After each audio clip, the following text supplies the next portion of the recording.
तो गाइस कैसे हैं आप सब लोग। सीड्स ऑफ इमॉर्टैलिटी के एपिसोड 43 के साथ हाजिर हूं। तो इसी के साथ ही दिखाता है कि लास्ट एपिसोड के एंड पे हमने देखा था कि व्हाइट मास्टर जो होता है वहां पर अपनी असैसिन को बता रहा होता है कि तुम्हें यहाँ पर इसके बारे में आइडिया भी नहीं है कि वो कितना स्ट्रॉन्गेस्ट है इस वक्त इस दुनिया में, यानी कि हमारी मार्शल आर्ट्स के इस वर्ल्ड में, इस कॉन्टिनेंट के अंदर सबसे स्ट्रॉन्गेस्ट वही लड़का है। उसकी मार्शल आर्ट्स के बारे में कहा जाता है कि उसकी मार्शल आर्ट्स इस वक्त के पहाड़ को भी तोड़ सकती है। वो एक पंच के साथ पूरे के पूरे पहाड़ को तोड़ सकता है। वो तो पांचों सेजेस मास्टर्स ने खुद यहाँ पर उसे टीचिंग्स दिया और उसके बाद अब यहाँ पर उसके पास दुनिया की सबसे बेस्ट मार्शल आर्ट्स की टेक्निक्स हैं और साथ ही यहाँ पर उसके पास दुनिया की सबसे बेस्ट ट्रेनर की टेक्निक्स हैं। तो असैसिन उसे कहते हैं कि तुम यहाँ पर उसकी कुछ ज्यादा ही तारीफें कर रहे हो, लेकिन मैं तुम्हें यहाँ पर एक और बात बताती हूँ कि वो लड़का जिसके बारे में तुम यहाँ पर तारीफें कर रहे हो, हियोन कैंग, वो इस वक्त उन दोनों आउटसाइडर्स की तरफ आगे बढ़ा है। वो दोनों आउटसाइडर्स जिनके साथ तुम वहां पर कार्ड के अंदर बैठे भी थे। तो वो कहता है कि अच्छा तो वहां पर क्या करने के लिए गया होगा। मुझे लगता है कि वो यहाँ पर उनके फेमस होने की वजह से उनके साथ बात करने के लिए गया होगा या फिर उनके साथ फाइट करके देखने के लिए गया होगा कि क्या उनकी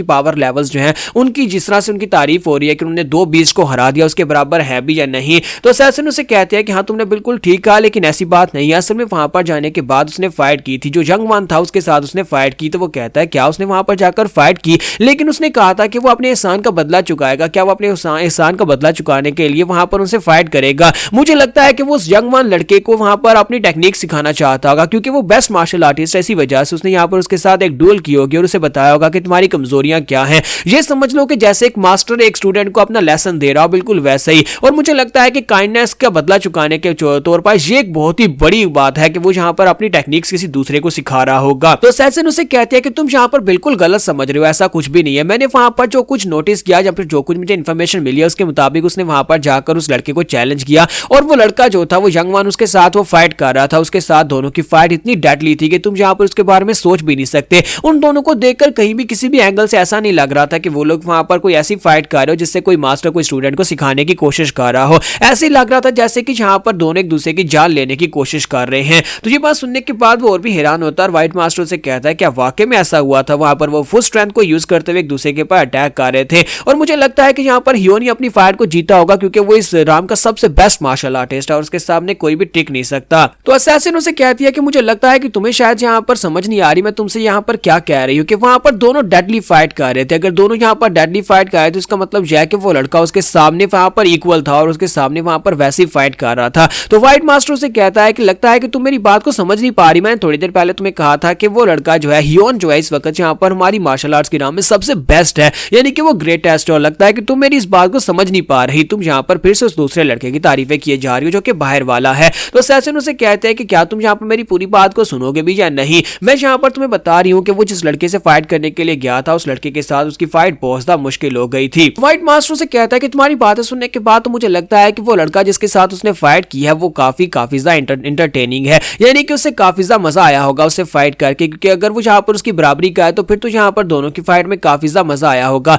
और काश मैं भी वहां पर होता और इस फाइट को एंजॉय कर पाता। तो यहीं पर से वो बैठे बैठे सोच रहा होता है, वहां पर उसकी असैसिन चुप हो जाती है। तो वो से कहता है कि आप मुझे एंडिंग बताओ कि भी या नहीं कि एंड के ऊपर क्या हुआ, कौन वहां पर जीता, क्योंकि मुझे ये तो पता है कि हियोन ही वहां पर अपनी फाइट को जीता होगा। तो इसी के साथ असैसिन उसे कहती है अच्छा ठीक है, मुझे लगा कि शायद तुम खुद ही यहाँ पर सारी कहानी को गैस करना चाहते हो। तो वो कहता है नहीं अब मुझे बताओ कि एंडिंग क्या हुई। तो इसी के साथ ही वो उसे बताती है अच्छा मैं तुम्हें एंडिंग के बारे में बता ही देती हूँ। जबकि यहीं पर से नेक्स्ट सीन जो होता है हमें एंडिंग का दिखाया जाता है, जहाँ पर माशूरा जो होता है वो ग्राउंड के ऊपर गिरा पड़ा होता है, उसकी आंखों की रोशनी जा चुकी होती है, ऐसे लगता है जैसे वो मर चुका है। और हियोन जो होता है वहां पर उसके पास बैठा होता है और उसको सीपीआर देने की कोशिश कर रहा होता है और कहता है क्या मुझे यहाँ पर इसे ऐसे करना चाहिए कि ऐसे मुंह से सांस लेनी चाहिए या फिर इसकी चेस्ट को दबाना चाहिए? मुझे लगता है कि इस बेचारे के हार्ट अटैक की वजह से ये मर गया है, क्योंकि इसकी बॉडी के अंदर कोई भी पल्स नहीं है। लगता है कि इसकी हार्ट बीट भी रुक चुकी है। और साथ ही वो रोना शुरू कर देता है और कहता है प्लीज बच्चे मुझे माफ कर देना, मेरे से यहाँ पर गलती हो गई, मैं तुम्हें जान से नहीं मारना चाहता था। और बेचारा वहां पर जोर जोर से रो रहा होता है। जबकि यहीं पर से नेक्स्ट सीन जो होता है हमें उस घर का दिखाया जाता है जहां पर उसे रस्सी के साथ बांधा गया होता है। बेचारा बेहोश ही वहां पर रो रहा होता है। हमारे चीफ और शुरा दोनों उसके सामने बैठे होते और हैरान हो रहे होते हैं। चीफ कहते हैं कि लड़के कहीं तुमने इसके सर में ज्यादा जोर का डंडा तो नहीं मार दिया? तो शुरा कहता हाँ मैंने मारा तो उसके सर में ही था, मैंने एंड के ऊपर इसके मुंह पर पंच मारा था। ये बेचारा तो यहाँ पर बेहोश बैठे बैठे यहाँ पर मुझे मारने के बारे में सोच रहा है और ऊपर से ये कमीना ये कह रहा है कि इसने मुझे मार डाला है। देखो यहाँ पर ये कह रहा है कि मैं मर गया हूँ। तो इसी के साथ ही हमारे चीफ जो होते हैं अपने पास से एक तलिस्मन निकालते हैं और उस तलिस्मन को निकालकर उसके ऊपर अपना थोड़ा सा ब्लड डालते हैं और उसके ऊपर ब्लड डालने के बाद उस तलिस्मन को सामने की तरफ फेंकते हैं, जो कि सीधा जाकर वहां पर हियोन के लिप्स के ऊपर चिपक जाता है। और जब उसके लिप्स के ऊपर चिपक जाता है इसी के साथ ही चीफ वहां पर एक मंत्र बोलते हैं और वहां पर ब्लड के साथ लिप्स बन जाते हैं, यानी कि वहां वहां पर उस तलिस्मन के ऊपर लिप्स का निशान बन जाता है। चीफ कहते हैं कि मैं यहाँ पर तुम्हें ऑर्डर देता हूँ कि मुझे यहाँ पर इस लड़के की मेमोरीज खंगाल कर बताओ, इस लड़के के बारे में जो भी मैं यहाँ पर तुमसे सवाल पूछूंगा तुम्हें सही सही इस लड़के के बारे में मुझे बताना होगा। तो इसी के साथ ही लिप्स जो होते हैं वहां पर आके से हाँ बोलते हैं और हमारा जो चीफ होता है उससे पूछता है कि लड़के के बारे में बताना स्टार्ट करो। इसी के साथ ही वहां पर वो सारी की सारी डिटेल्स रख देता है कि ये लड़का जो है ये माउंटेन के ऊपर से आया है, एक सीक्रेट ऑर्गेनाइजेशन जहां पर 5 सेज मास्टर्स हैं जो कि अपने आप को सेंचुरी ऑफ सेजेस कहते हैं, उनके अंडर जो मास्टर है और ये उनका डिसाइपल है। पांचों ने अपनी स्पेशल टेक्निक्स इस लड़के को सिखाई हुई है